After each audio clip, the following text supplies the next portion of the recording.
the house of David.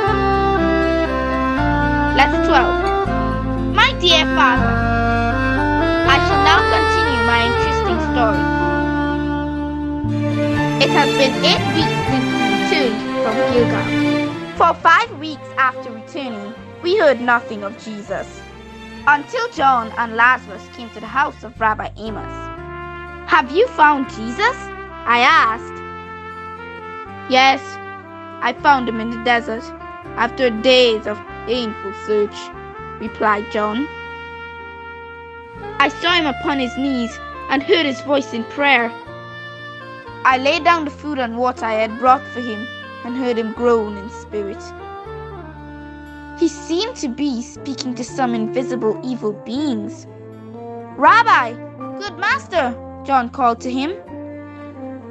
'Let me remain with the divine Messiah.' 'Then, do you believe that I am he?' Jesus asked John. John threw himself at Jesus' feet in tears. But Jesus raised him and said, 'Go thy way, and when the time of my fasting and temptation is past, I will see you again.' 'Oh, you would not have known him,' John continued sadly. 'He looked like a shadow of himself. He could not have lived if some divine power did not help him. For what mighty work among men is God preparing him for? Surely he is a prophet come from God.' 'Is he still alive?' I whispered. 'Yes,' John answered. 'I am here to tell you that after 40 days he came from the wilderness and suddenly presented himself on the banks of Jordan. Behold, the Lamb of God, he it is who alone taketh away the sins of the world.' John ran to meet him and fell at his feet in joy. 'Wilt thou follow me?' Jesus asked. 'I would never leave you,' John answered. 'Where do you live, divine master?' asked Andrew, one of John's disciples. 'Come, my friends, and see,' he answered.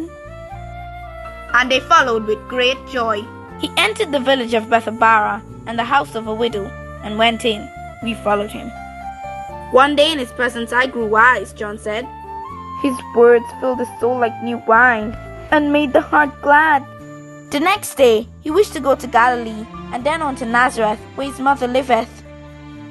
'And I have made up my mind to follow him,' John announced. 'I've only come to let Mary know.' Tomorrow I would again join my dear Lord at Canaan. 'Can you tell what is his plan?' asked Rabbi Amos. 'Will he build a school of wisdom? To preach like the prophets? Or to reign like David?' 'I do not know. He only said he came to redeem that which was lost and to establish a kingdom which will have no end.' Hearing this, our hearts filled with hope, and all together in one voice of thanksgiving, we sang a hymn of praise. There was a lot of excitement this morning, dear Father, when all the priests of the temple met upon the porch of the temple. They agreed to send word to Pilate that they did not acknowledge Jesus the Nazarene to be the Christ, as he had asked them. We have heard that Jesus, on his way to Canaan, had been followed by a full 1,000 people, calling him the Christ.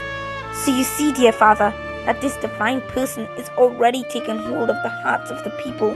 The day will surely come when he will draw all men unto him. Your loving, Adina.